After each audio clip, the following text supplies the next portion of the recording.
Hello and welcome to our Jackie Robinson Day special episode here on the Cardinals Insider Podcast. I'm Brett McMillan, glad that you could join us, and you are in for a treat today as we dig in for some vintage audio courtesy of the Cardinals Radio Network and our flagship station, KMOX.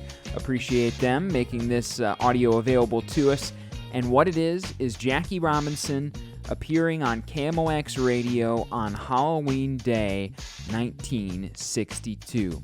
He's alongside Jack Buck. You'll recognize that voice, and they talk about a myriad of topics, from Stan the Man Musial and what Jackie Robinson thought about him, to breaking into the big leagues and breaking baseball's color barrier in 1947. They speak on Branch Rickey, who of course was with the St. Louis Browns and Cardinals for a time before eventually going to Brooklyn and helping to bring Jackie Robinson into the National League. It's a long-form interview. It's probably content in a way that you've never heard it before with Jackie Robinson. I remember the first time that I ever heard this audio. I was an intern at KMOX Radio, not quite a decade ago, but pretty close to it, and just sitting there and listening to it in the sports office as I was helping to organize some of their classic vintage audio and thinking, man, what an amazing piece of history, and we are proud to be able to bring you that today with partnership with KMOX Radio here on the Cardinals Insider Podcast. One programming note, obviously this was recorded in a different era, 1962, so quite a long time ago. You're going to note that in the aesthetics of the interview. I mean, it's the great Jack Buck who is guiding you through, but just a different production value in 1962 compared to what you might be used to here in 2020, and just a different sensibility back then as well, but certainly a unique piece of history, and as I said a moment ago, Jackie Robinson in a way that you probably have never heard him. We are talking about Jackie Robinson all day today on our YouTube channel. It's youtube.com/Cardinals, and also on the club's social media feeds. Check out some special content on all of those platforms throughout the day. Sadly, not playing Major League Baseball today, but still remembering the legacy and impact of the great Jackie Robinson here on the podcast and across Major League Baseball on this April 15th. Without further ado, here it is. It's Jackie Robinson on October 31st, 1962, appearing on KMOX Radio. Jackie, before we go any further, what do you think of Alvin Dark being appointed as manager of the San Francisco Giants? He's an old buddy of yours. Well, I don't think they could have made a finer choice. I think that he will do the kind of job for him. He's certainly one of the most respected ball players in the game, not young, but one of the most respected, and I think he'll do a whale of a job for the Giants. I suppose that you fill many speaking engagements throughout the year and travel many miles. About how many, Jackie? Well, it's hard to say. Well, let's exclude this presidential race here, and I say that being with my company, Chock full of Nuts, I only go out 2 or 3 times a year for them, or whenever there's a meeting that I think I can be of service to, someone would call and I go. But I don't travel too much because most of my work is right in New York. All of our stores are right around the New York area, and we are now opening our coffee. We're selling that throughout the country, but I only go whenever we open a market because I'm in charge of personnel and I don't have to run around doing public relations. Jackie Robinson, do you miss baseball at all? Not one bit. I'm very happy at Chock full of Nuts. It's a great company, and since I could no longer be an active ball player, I don't want to get into something that depends upon what someone else does for my livelihood, because if I was to be a coach or a manager, if the fellows on the ball club didn't do a good job, I'd be out of a job. You never want to be a major league manager? I have no desires whatsoever to get back in baseball in any capacity. Traveling around the country and being in the job as you are, have you found improvements in attitudes of people toward one another, particularly your race? There's no question about it. There have been great progress made. Well, let's take when we first came here into St. Louis. There were many problems here, no question about it, but after a couple of years in this area, the only thing people wanted was that, well, I played baseball to the best of my ability, and I'm sure with Bill White and the other color fellows on the ball club now, the St. Louis fans go out, and if Bill White hits the home runs that wins the ball game for the St. Louis Cardinals, that's all they want. And I certainly give a lot of credit to Harry Carey for the job that he did. This is one thing I've always been appreciative of, because Harry always presented baseball as it was, and he gave me credit when I did something good, and he gave me the devil when I did something bad. And I think this is what should be done. This is all that we ever asked for, is that they reported what was going on the field. We could depend upon Harry for doing that. And Harry always did it in a nice, quiet manner, too. Not nice and quiet, because I've never seen anybody rooted so hard. Maybe Bob Prince at Pittsburgh, he roots hard for Pittsburgh, but I've never seen anybody root any harder for their ball club than Harry did for his. Jackie, as you look back, what was the first year that you broke into the major leagues? I came to the Dodgers in 1947, and it was a wonderful year. Are you happy now that you were the first Negro to play Major League Baseball? Well, there were advantages. I don't know whether you can say I was happy. I wish that it hadn't have been that way. I would have loved to have come in when I was 20 years of age instead of when I was 27, because it's your first 5-6 years that you get your experience and the knowledge. And when I was 27, should have been the year that I was in my peak in the major leagues. But I was, at that time, just trying to learn a lot of things about baseball, and I didn't really reach my peak until I was probably 31. I mean, as far as knowing all about baseball was concerned. A lot of ball clubs in the league were happy about that, too. You were tough enough as you were. Jackie, what problems did you encounter being the first of your race to enter organized baseball? Well, there were all kinds of problems, problems with spectators, problems with ball players, but it didn't take long to overcome it, because we were playing with a pretty good ball club. We won the pennant in '47. We had on our ball club a guy by the name of Pee Wee Reese, the captain of our ball club, that let everybody know that the only thing the fellows on the Brooklyn Baseball Club were interested in, as far as Jackie Robinson was concerned, hit the ball well, Jack, and run and steal bases, help the Dodgers win, and this is all that we're going to ask, and we'll help you in every way that we can. They did, and I've been appreciative, because I don't know whether it would have been this way had I been playing with someone other than the Reeses and the Rickeys and the Hodgeses and fellows like that who were really interested in what was going on. It seems peculiar, Jackie, that it'd take a little guy like Pee Wee Reese from Louisville, Kentucky to come to the fore. Well, he's a real man. That's all you can say. Every time something came up. I remember the first time in Boston that we played together as a double play combination. We walked out onto the field, and there was considerable jockeying from the Boston bench. There wasn't anything vicious about it, but we heard all kinds of remarks about Pee Wee being from the South and whether or not we were going out together after the game was over. Things that would irritate other Southerners, because they had never had the opportunity of playing or working with Negroes, and there were all kind of bugaboos going on that the Negro was different in some kind of way.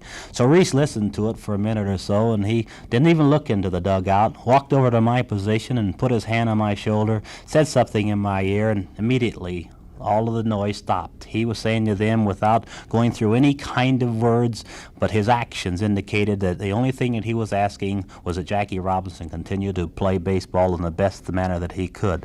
And I think that if more of us would take this attitude, we talk too much about what we are going to do as far as equal opportunities are concerned, and we don't act enough. During Brotherhood Week, you hear all these different committees doing a great job working for Brotherhood during this one particular week, and after the during the other 51 weeks, they fall right back in the same vein. And I like the way Reese worked. He just asked that you do the best you can do as far as your own abilities are concerned.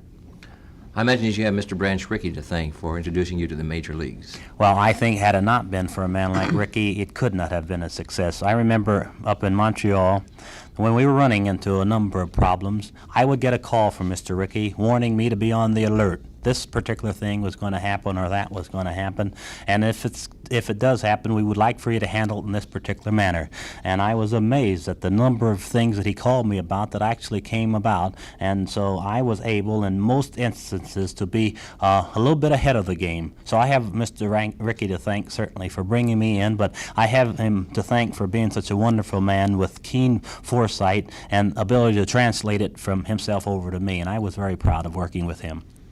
And now at 9 minutes past the hour of 4 o'clock, we'd like to allow you folks to participate in the program by calling Mission 75504 and asking questions of Jackie Robinson. And I think we would prefer that rather than remaining in a sports vein, most folks are familiar with the cause that Jackie Robinson champions for, and we would like to deal with race relations. We've discussed it in the past on this program, and Mr. Robinson is at your disposal now. Mission 75504, the number. That, I would say, Jackie, in addition to making a living with chock full of nuts, is your big chore in life these days for better understanding and so forth? Oh, no question about it. But there has been a great deal of progress made. There have been some people here in St. Louis that I knew that have really done a great job, and you can just look at the great progress that's been made here in this area to know that if it can happen in areas like this, it can happen any place. So we get in, we do the best job we possibly can. Jack, we have a question here. Jack, if you just use those earphones there, you can hear the caller. All right. Hello, your name, please? I'm Martin Hendon. And your question? I would like to know what Jackie Robinson thought of Stan Musial the first time he played against him. It's a very good question, and thank you for calling KMOX. You're welcome. Well, the only thing I can say is that Stan Musial, every time we played against him, especially in the early years, seemed to hit 600 against us and catch 9,000 and do everything else. And we didn't particularly like the way Stan Musial hurt us over there in Brooklyn. He was the one man in the early years that hurt us more than anybody we know. As a matter of fact, Stan Musial was more popular in Brooklyn than practically anybody in the Brooklyn Baseball Club because he was such a dangerous man.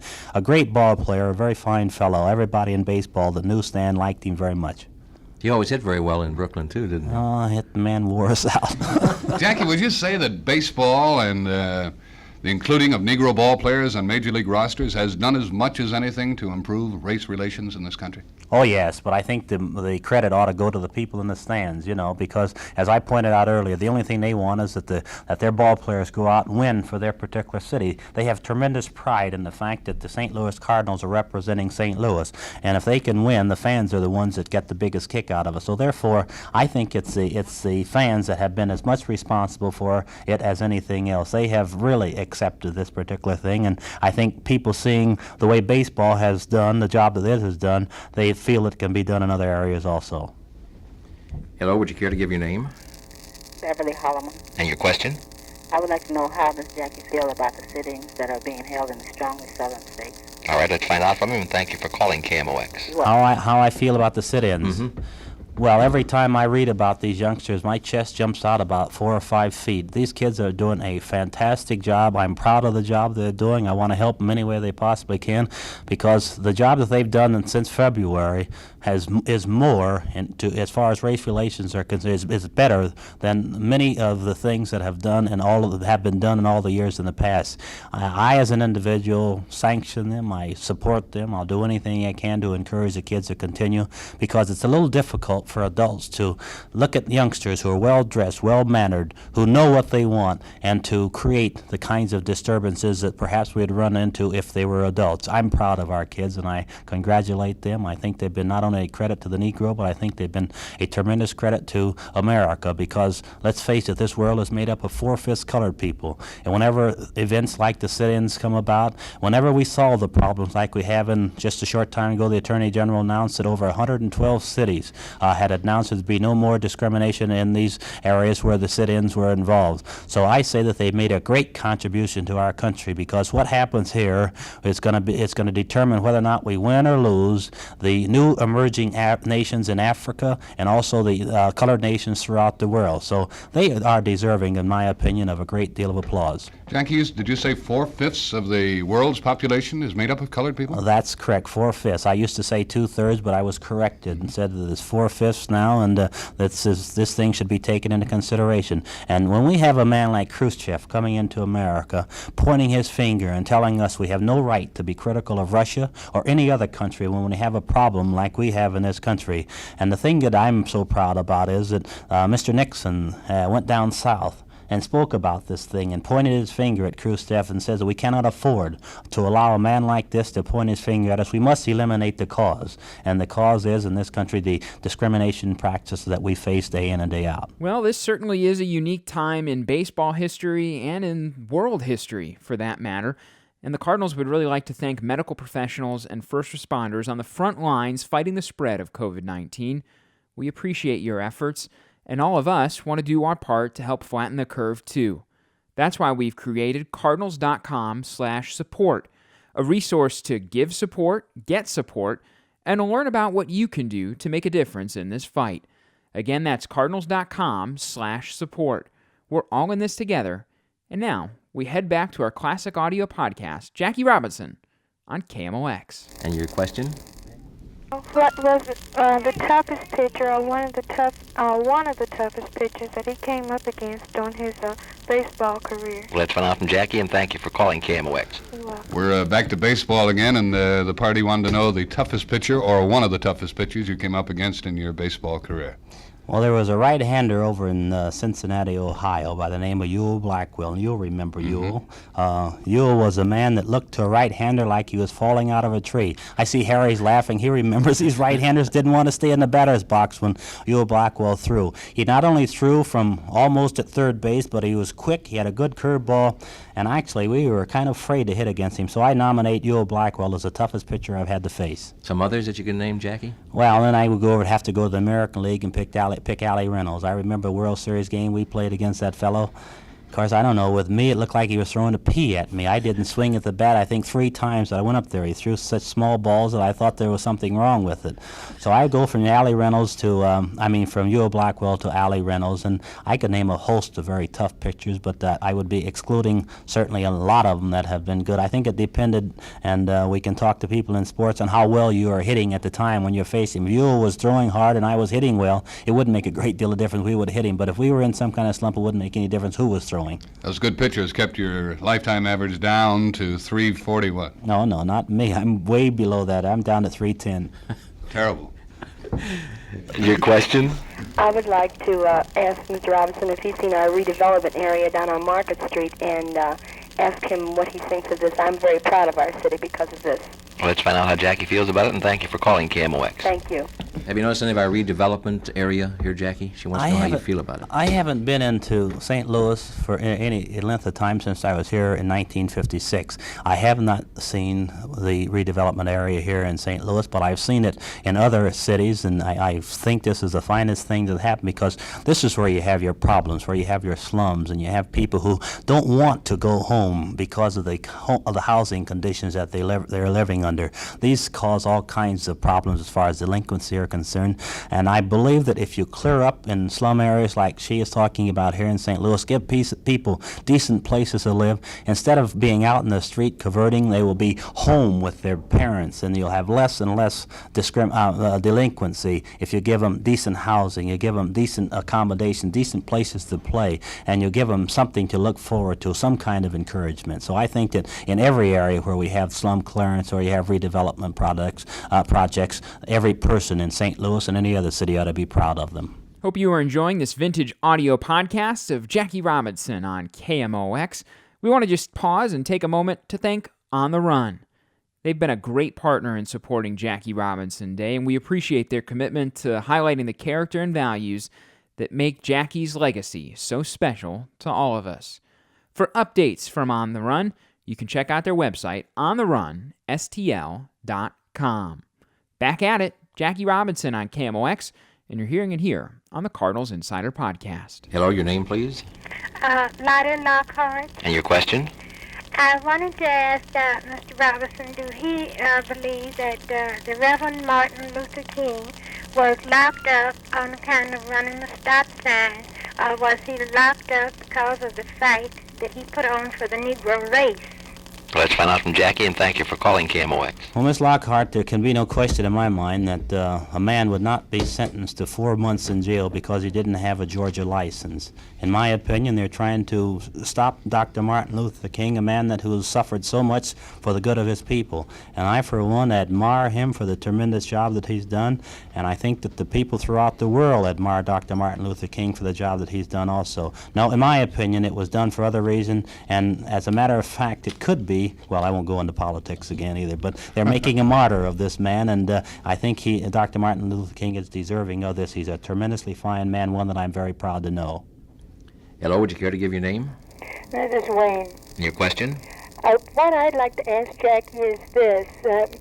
I've heard a great deal pro and con about the Little League not being good for children. And my son manages one of the Little League teams, and he personally puts in every single one of his players in every game that the children play. Now, I'd like to ask Jackie, does he think the Little League is bad for the young boys or not? It's a very good question, and thank you for calling KMOX. It was Mrs. Walsh, wasn't it? Mrs. Walsh, I say this, my boy just finished playing Little League Baseball, and if he was 9 years old and starting to play again, I would encourage him, because just as your son teaches the kids that it's so important to be on a baseball team, to get a chance to play, learn at this very early age how to lose, I think this has been a tremendous help to my boy. And I say, and with all sincerity, that if I had it to do all over again, I would still have my kid go through with it, because it depends upon the kind of coaching that we get. I think it's harmful when the coaches insist that day in and day out you have to win.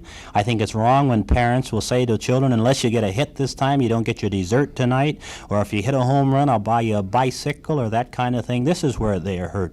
Not because the kids are participating, but because some of our parents don't realize that they're the ones that are hurting kids more than the fact that they're playing Little League Baseball. No, I say that it depends upon the adults as to whether or not Little League Baseball is harmful for the kids or not. And I say that it can be a very fine asset to these youngsters, learning how to lose at 10, 11, 12 years of age. They're going to run into many more problems later on in life that Little League Baseball will help them overcome. How is young Robinson? Pretty good ball player?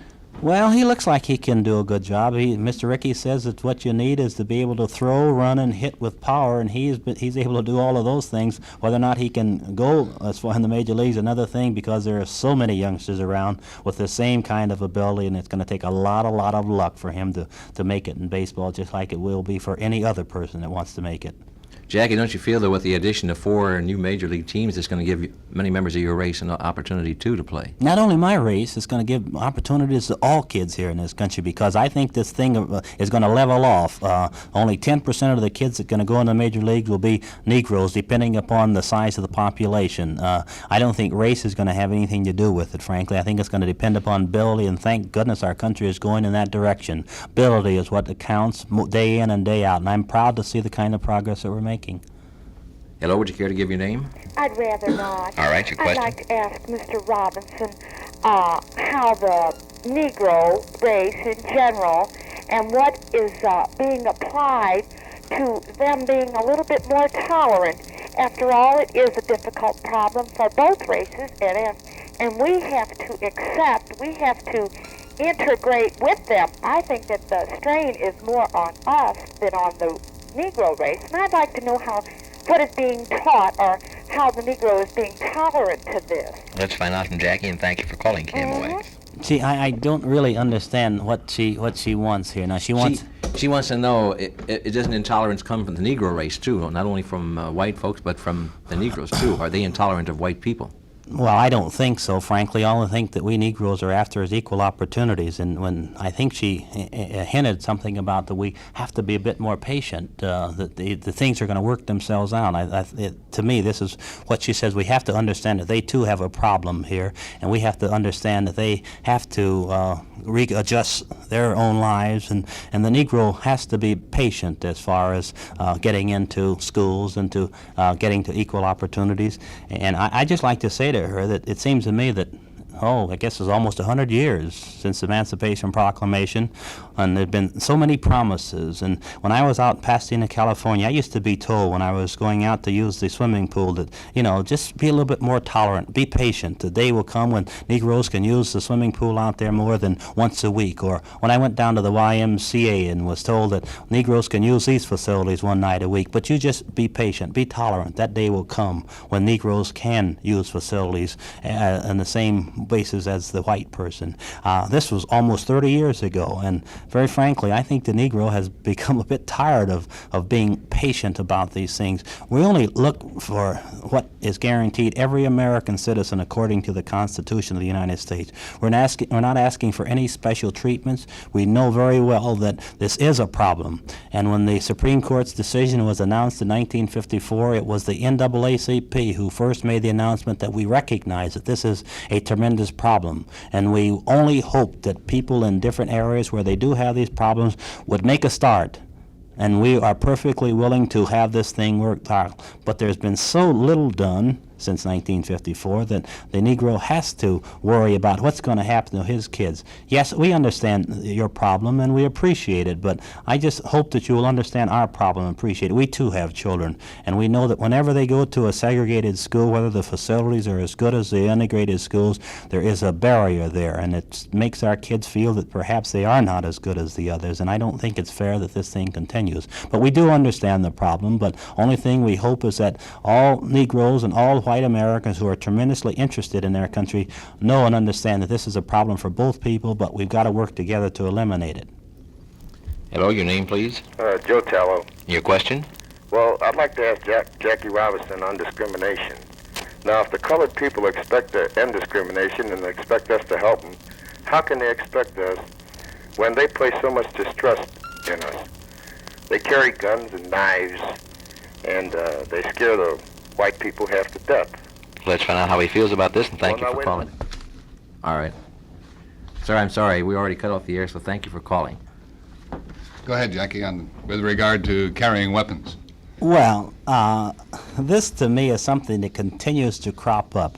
And I say to this gentleman that if he is truly sincere about what he's saying, observe the great numbers of young Negro kids that are doing a fantastic job in this country. And I don't think it's fair. Even if there were 1 million Negroes carrying knives and guns like he's, I believe, exaggerating somewhat, but even if there were 1 million, I don't think the other 18 million Negroes should be judged by what the other 1 million are doing.